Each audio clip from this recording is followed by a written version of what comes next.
When I landed my first dev job, I thought I was ready.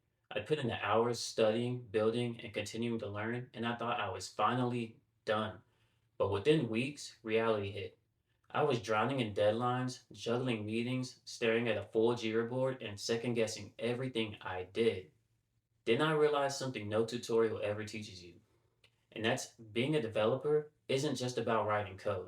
So here are the five brutal truths I learned the hard way, the truths that can make or break your career.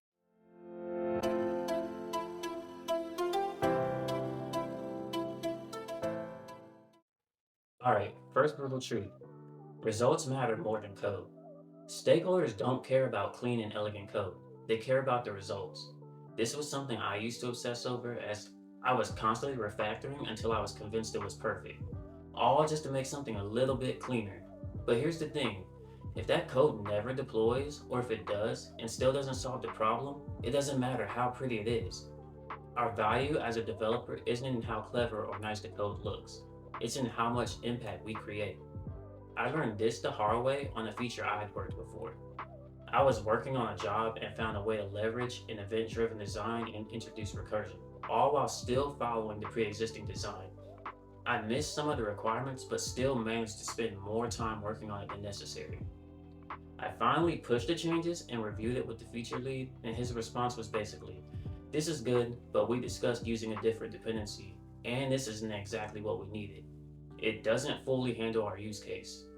After all of that effort, that was a tough pill for me to swallow. I mean, think about it. A bootstrap solution that solves the problem on time is often worth more than a perfect one that's late.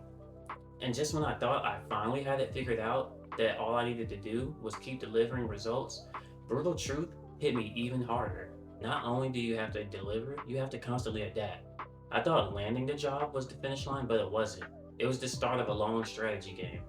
The tech industry evolved so fast. We went from Angular to React to Vue. Now we have AI and machine learning. And the winning strategy isn't learning every single framework. It's in mastering the skill of learning how to learn. Once you can do that, you can pivot anytime the game changes. That shift, realizing the goal wasn't to know everything but to keep learning, was huge. But it also came with a feeling that I couldn't escape. You know the feeling, right? Imposter syndrome? I can't tell you how many meetings I've sat in where words and acronyms are tossed around that I didn't understand. I just nod along, pretending I get it, while inside I'm completely confused.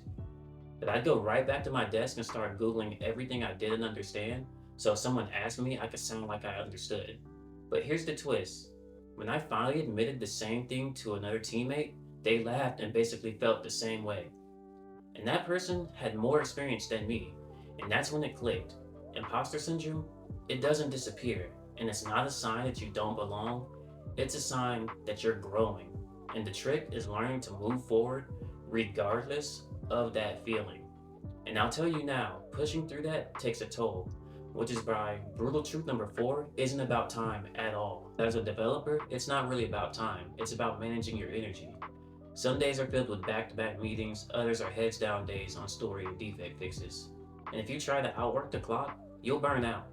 What matters is protecting the energy you have for your highest value work. And for me, that's an hour or so early in the morning where I can actually move the needle. Before I did this, I did my day with maybe 2, 3 hours of real work done.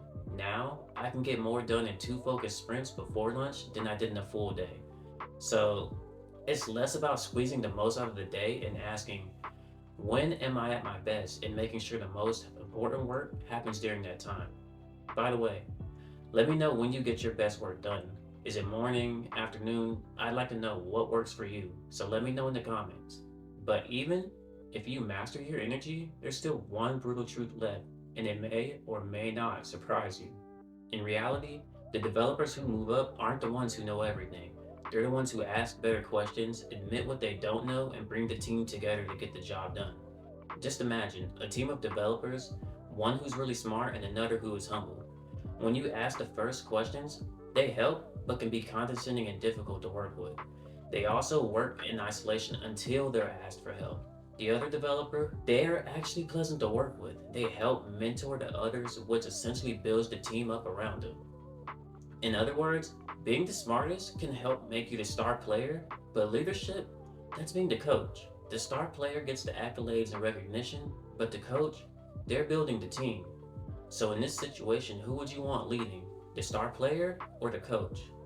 So my point is, ego isolates you, collaboration earns trust, and trust is what gets you to the next level. So those are the five brutal truths I learned the hard way. Deliver results, keep learning, work through imposter syndrome, protect your energy, and remember, leadership isn't about being the smartest, it's about helping the team win. I'd love to know, what are your brutal truths from being a developer? Let me know in the comments because you never know who it might help. Thanks for watching, and I'll see you in the next one.